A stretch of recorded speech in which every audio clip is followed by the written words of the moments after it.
Beauty is your spirit and your personality. It's not just your looks. And we have a societal form of beauty. And until we recognize that that's not necessarily true, that we have an idea put in our head of what beauty is, doesn't mean that that's really beauty. So if you have a friend that you connect with, you laugh with, you have a great time with, you almost forget what they look like. You know what they look like because they're your friend, but you're not analyzing every part of them. You're just having a good time. There's someone who makes you happy. There's someone that brings joy to your life. And that's how I look at the body as we age. We are in essence, we are personality and spirit, not just our bodies.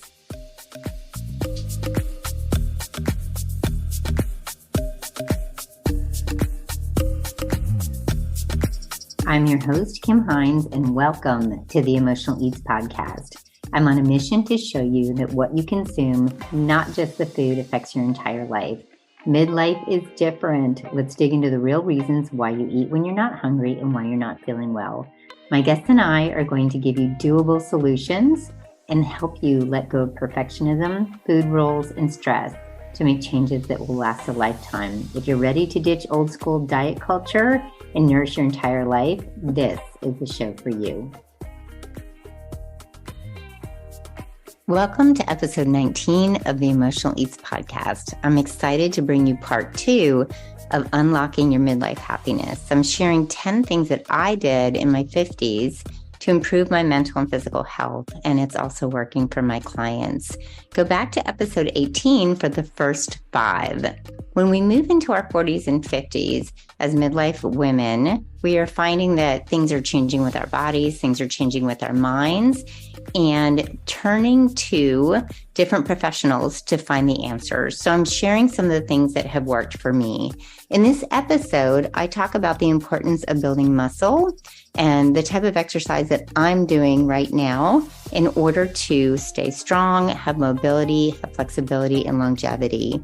I'm also sharing about positivity with your body and the aging process. We talk about reducing that stress. And you can also go back to episode 5 for a full episode on reducing stress and stress eating. And we talk about why it's really important at this age to have boundaries. Thank you so much for joining me on this transformative journey to unlock your midlife happiness and feel the best that you can feel in your body. If you like the episode, please make sure to give us a 5-star rating and review and follow or subscribe. And thank you so much for being here. I'm grateful for you. Enjoy the show. Welcome to the Emotional Eats podcast and part 2 of unlocking your midlife happiness. I'm giving you 10 things altogether that I did in my 50s to improve my physical and mental health.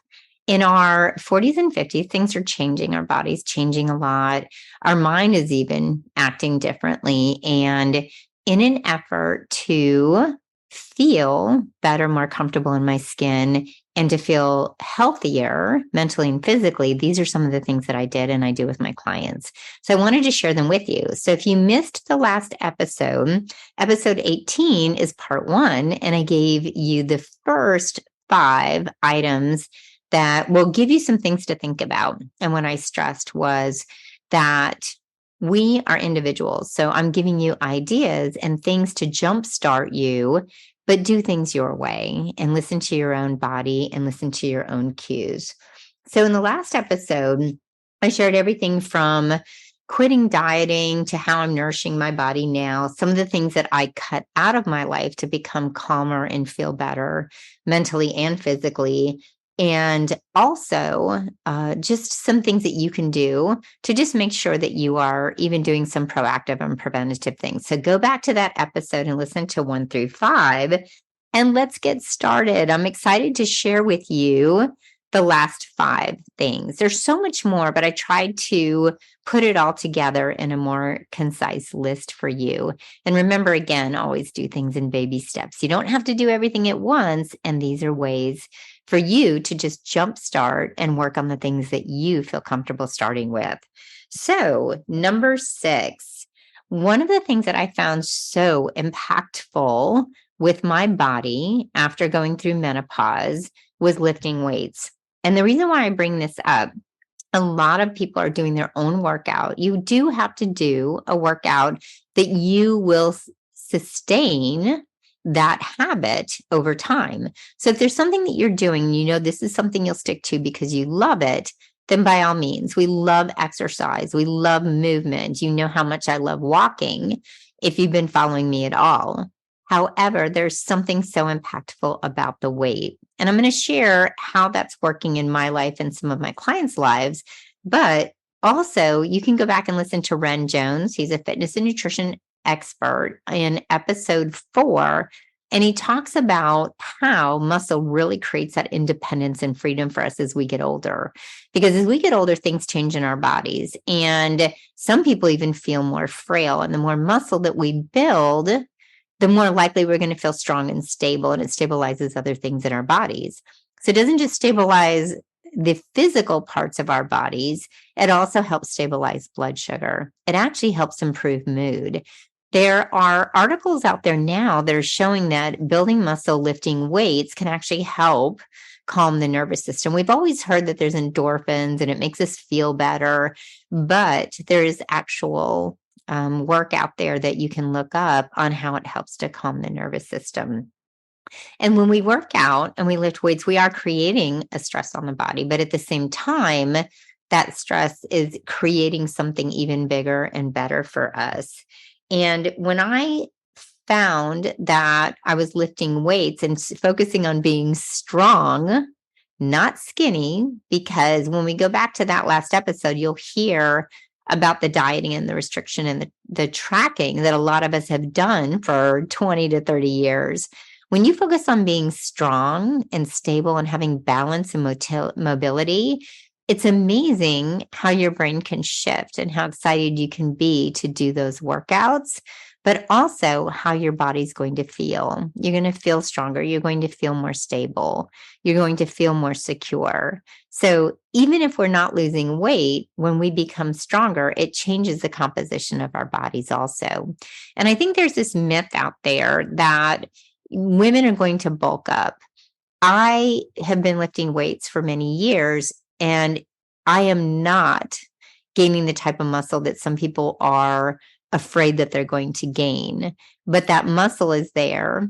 I am building it, but it takes a long time to build the kind of muscle that people think that they're going to build. Now, with that said, there's certain parts of my body that do build muscle faster than other parts. So I just balance that in my workout. But muscle is incredibly important. It's protecting your entire skeletal frame. That muscle is protecting you and keeping you strong.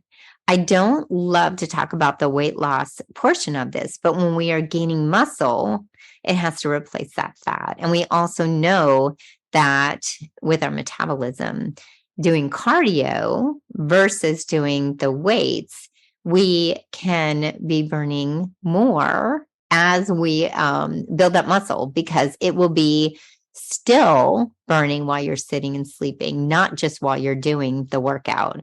With cardio, we're burning at that time. Now, cardio has its benefits. I still love running, but I don't do the amount of running I did before.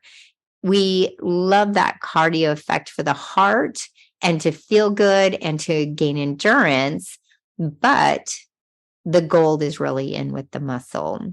I love walking, and I'm going to throw walking in there because as a former long distance runner, having done over 20 marathons, I thought walking was a weakness. And of course, during the races, I didn't want to walk. But as I have matured and been educated, walking is amazing because it not only helps your circulation, your digestion, stabilizes your blood sugar. Again, we're looking at mental health too, not just physical health today. It can help lower anxiety and depression while you're walking, can help you process your day.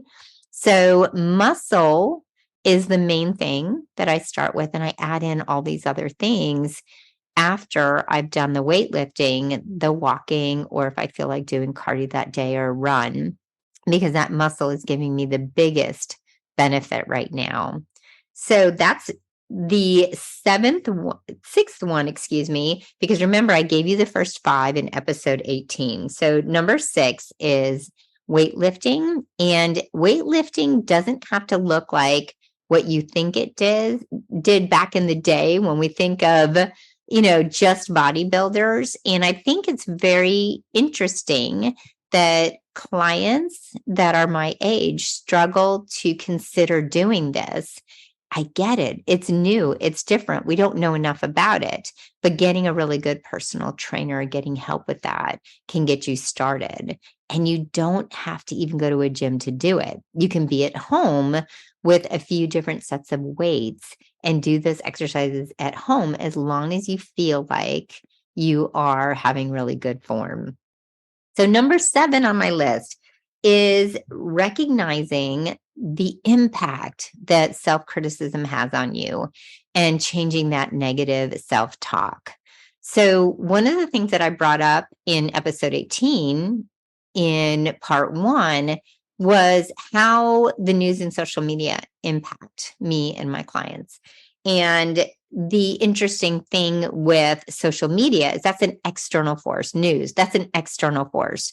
But we create a negativity within ourselves. We have this intrinsic criticism that always comes up and is very automatic. And I'd love for you to understand that when you can change that, it can change and open up your mind in order to try new things, to have healthy thoughts for the day, to pat yourself on the back when you deserve it. It's okay.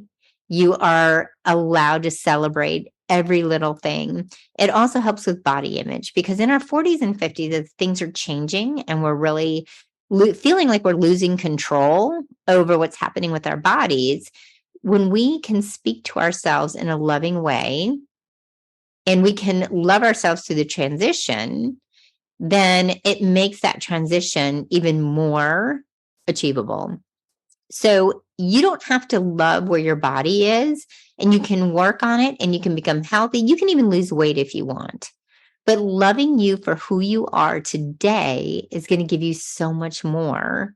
It's going to give you that ammunition to move forward, to make changes that you need to make. Loving yourself today as is and knowing that who you are and who you authentically are is good, and not telling yourself that you're good or bad based on things like what you eat or whether you exercise that day. You're always good. It is not a good or bad factor with food and exercise. And what I did in my 50s, I wish I'd done it even more in the 40s, is I started to monitor those negative thoughts. And sometimes, when we do affirmations, if you ever want these, I have 120 affirmations for food freedom and body image. But doing affirmations doesn't mean you have to trick your body and your mind into saying these positive things over and over again. It's going to make it true. It's okay to write all the negative thoughts down because then you have an opportunity to be curious. Be curious and not critical of yourself. And then you can do the affirmations after you have accepted what is. This is another space too, where if you've been with me for a while, I love the power of tapping, EFT. Tapping to reduce stress and to change those negative thoughts. And we have 2 episodes on tapping, episode 6. And I also believe that episode 17 with episode 6 with Jason Winters and episode 17 with Cam McGee talks more about tapping and how beneficial that is to changing those negative thoughts.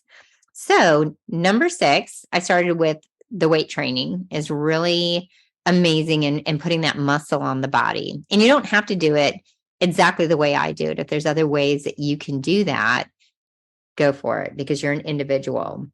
Number 7 was really recognizing that negative self-talk. And when I say positive self-talk, you can make it truthful because that negative self-talk is actually something that may have been told to you when you were younger. So think about when you were younger. If there was a certain label or somebody said something to you and you keep saying it to yourself over and over again, you actually think it's your voice, but it's not your voice at all. It is something from your past that you are repeating as if it's true, as if it's really you. and as if you're saying it. When it's not even your voice, it's something from the past. So in order to reprogram that, it's really interesting to understand that it's not true. It's a lie. And it came from somewhere else. It didn't come from you, because your spirit and your personality is not saying that. It's just repeating what it's heard in the past. So you can find the truth, the positive about things in your body. So what I mentioned in part 1 is, as we move into our 50s, 40s, 50s, we start disconnecting from our body when we have all these symptoms, we have all these things happening. When you're talking to yourself about the truth and reconnecting with your body and reconnecting with the things that you like about yourself and the things that are strengths and the things that helped you get through this life, then you see the truth and the positive and what's real, not the lies about all these things that you think you have shortcomings on or flaws. So that was number 7.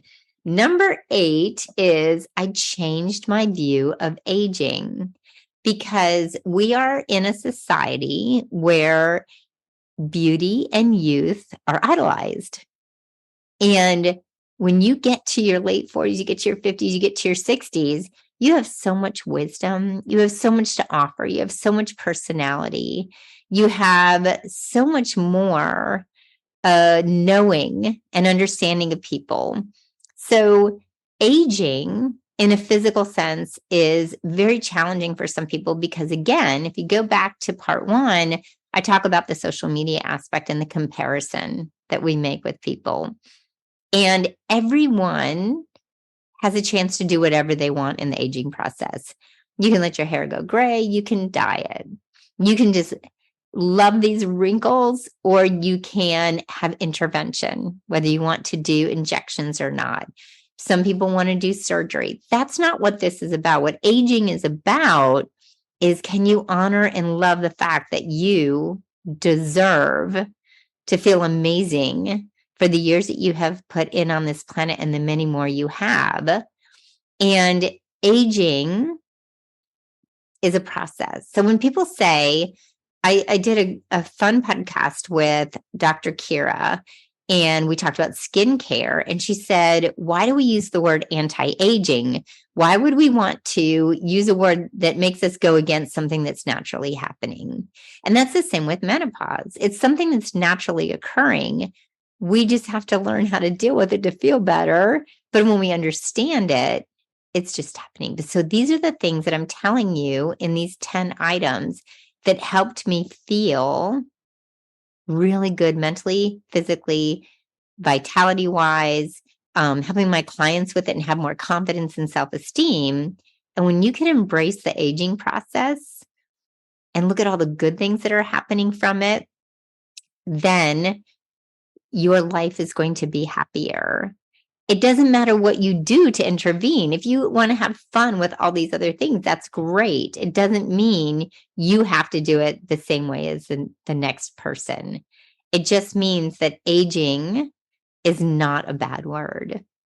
Aging is actually becoming more wise, knowing how to take care of your body, listening to your body, connecting to your body, having better relationships because you know more, learning how to reduce your stress, getting to a point in your life where you know what you appreciate and can bring those things in order to make yourself happier. Beauty is your spirit and your personality. It's not just your looks. And we have a societal form of beauty. And until we recognize that that's not necessarily true, that we have an idea put in our head of what beauty is, doesn't mean that that's really beauty. So if you have a friend that you connect with, you laugh with, you have a great time with, you almost forget what they look like. You know what they look like because they're your friend, but you're not analyzing every part of them. You're just having a good time. There's someone who makes you happy. There's someone that brings joy to your life.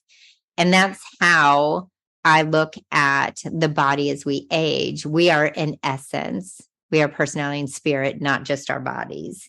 And I know it's a challenging time.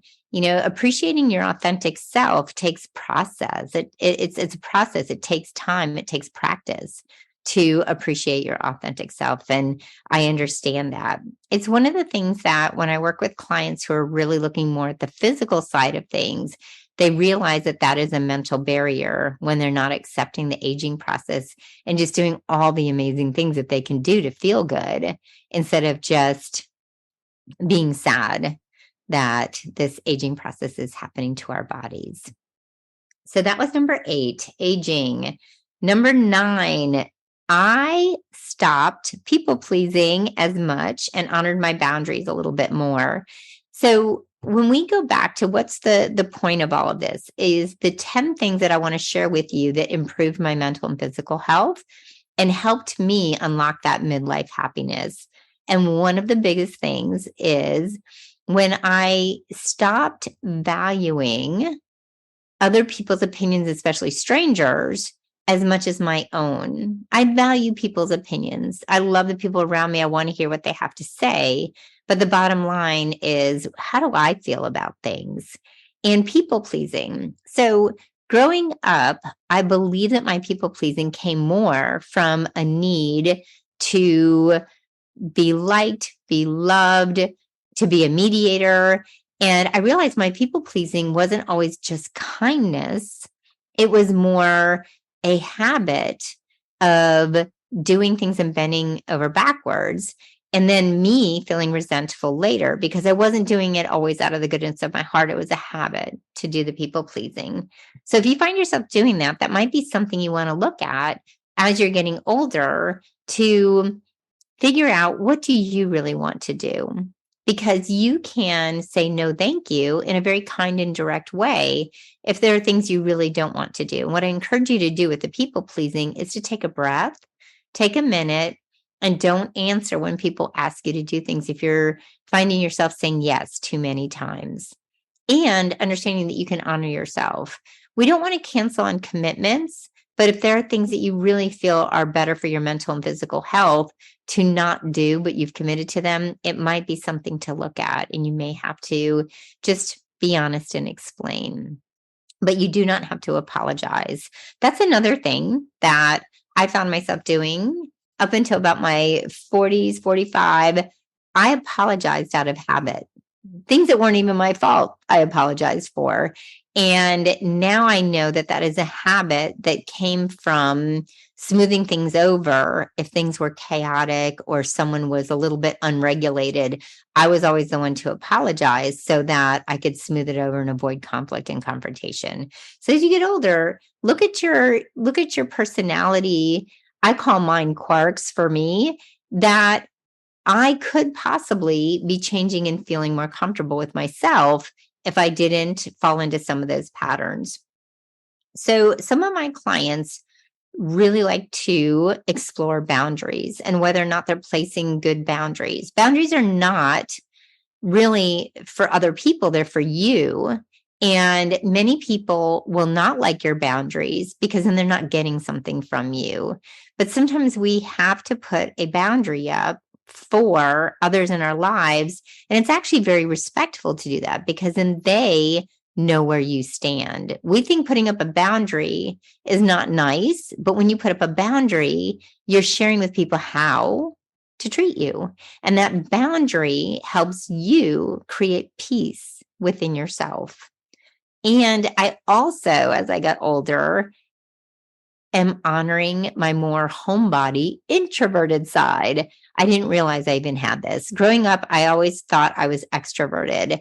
When I was younger, I actually was a book reader. I would be in the corner reading books all the time. But as I started to grow up, I became much more extroverted and I was able to talk to anyone. And I can talk to anyone now, even in the store when we're out or in the gym. But I do find that I have an introverted, I like to have some space. I like to be alone sometimes. But I also, when I'm hanging out with my husband, Mike, I like to be home more. Yes, I love to go out on a date night. I love to have dinner with other couples. I love to meet up with friends for coffee. But I find that more and more, I really do enjoy being home. And what's important when you get to your 50s, it will help you with your mental health. and this will in turn help you with your physical health too, and it has to do with boundaries, is honoring the things that you really do like to do. You can have a balance of that, but making sure that if you find that you're needing some space and time, carving that out for yourself. If you need some alone time, going for a walk, shutting the door for a little bit and telling everybody, I need 15 minutes, watching your show, reading, napping, whatever your boundaries are that you need at that time. Honoring them is really important, and honoring your personality. I didn't realize I had that part of my personality because everybody told me I was extroverted. I believed that. And again, remember what we're talking about. It's about listening to yourself and listening to your body, listening to your mind, listening to the truth. All right, we're on the last one. And this relates to everything we've talked about, managing your stress effectively. I found as I got into my 40s and 50s that I was not managing my stress.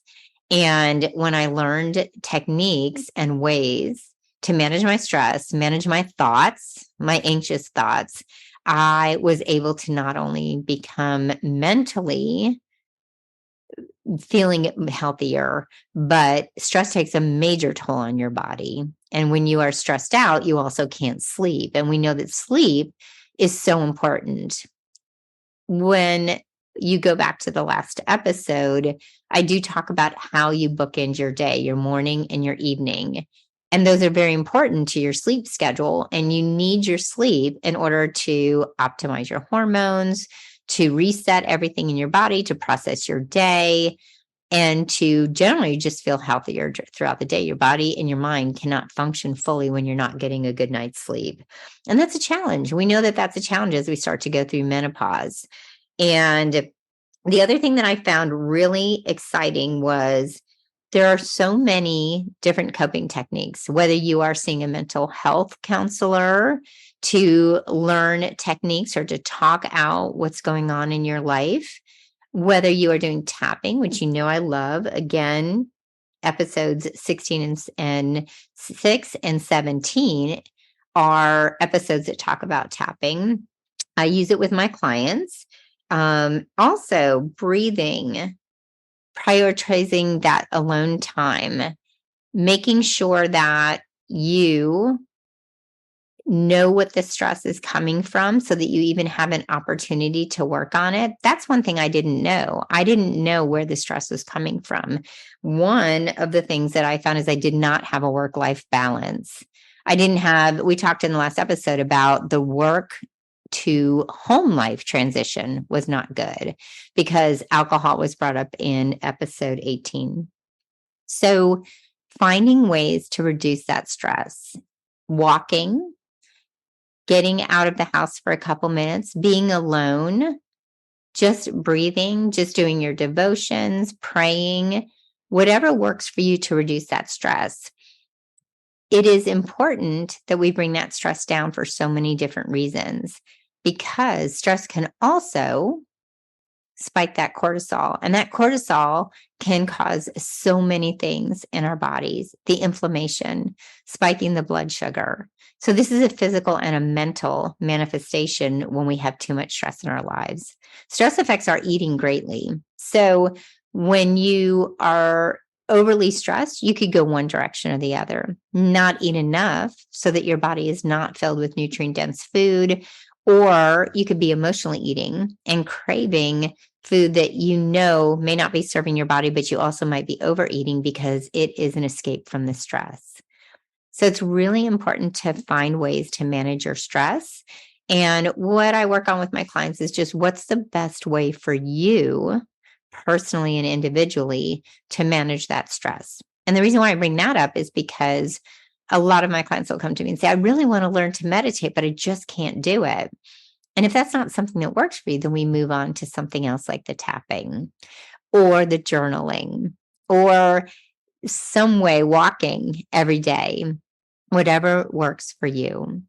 So again, just to reiterate, episode 18, the one before this, is 1 through 5 on unlocking that midlife happiness and finding those ways, different things that you can do to feel healthier mentally and physically. Number 6 was weight training, building that muscle in any way that you can. And I found that number 7 was recognizing the negative self-talk and changing that to positive self-talk. Number 8 was living with the process of aging, but not just living with it, learning to enjoy it, enjoy the process and all the benefits that are coming with aging. Going back to that aging and being authentically yourself and doing you in your way. There's no rules. There are no rules. And we don't need to look at social media to see what the rules are. You do what makes you feel comfortable. But my hair is very curly, and I've spent many years of my life straightening my hair. I love it when my hairdresser does it. It's great. But that is a great example of me not being me. I spent a lot of years during the time when that was the only thing that was in, trying to be somebody else. And it's a very silly example, but letting my hair go curly over the last 10 years has really been something that has moved me into another space of just being me and not worrying about what the particular trend might be at that time. So again, aging was number 8. Number 9 is learning to find out if you are people pleasing, if you don't have boundaries, and finding out what your true personality is and honoring it, because who you are is really important, and doing the things that you love to do and feel comfortable doing is really important.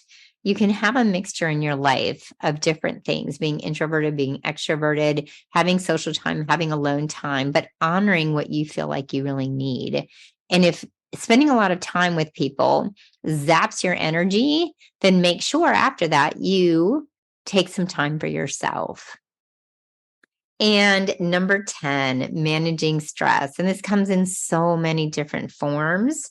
And finding a balance in your life where you get to have not just work time, but some play time too. Are you playing? Are you laughing? Are you having fun? One of the things that came up in one of my devotions recently was lighten up. And I really needed to hear that because I can be a taskmaster with myself. And that was a really good reminder to lighten up. So I hope you have enjoyed the 10 tips. Remember, the first 5 are in episode 18. The second 5 are here. And I'd love to hear your thoughts on what are the things that you'd like to work on. Take baby steps. Take just a little bit of time and figure out just 1 or 2. Don't do all of them all at the same time. That's really hard. It's like a diet. You don't have to do everything all at once. And I always leave you with some actionable tips to get started before we end the show so that you can nourish your entire life. And related to what we talked about today, the first one is if you choose to work on that muscle, find somebody who knows what they're doing, who can walk you through it if you're not feeling secure with that. And always go for your experts and create a team of people that will help you. Number 2, when it comes to self-criticism, negative self-talk, people-pleasing, and the boundaries, again, give yourself so much grace in this area because we have a hard time changing conditioned habits. So just pick one thing at a time that maybe you want to say no to, or maybe you want to say something nice to yourself. Pick one thing at a time. You don't have to go overboard because it won't feel authentic when you jump in too hard. And the third thing is with your stress level, I highly encourage you to write down everything in your life that's causing stress. And remember, when you look at that list, it's how you think about that stress, not what's really causing it. So if you can go back to working on your thoughts on the different stressors in your life, whether it is work or the kids or the house, it's really your thoughts around that stress. And do you need to be perfect, or can you just do the best you can? You are doing the best you can. And many days that is enough, and you are enough. So remember to nourish your entire life. Tag me on social media and let me know what you're working on. Please make sure you give the episode and me a 5-star rating review and follow and subscribe. And thank you for listening.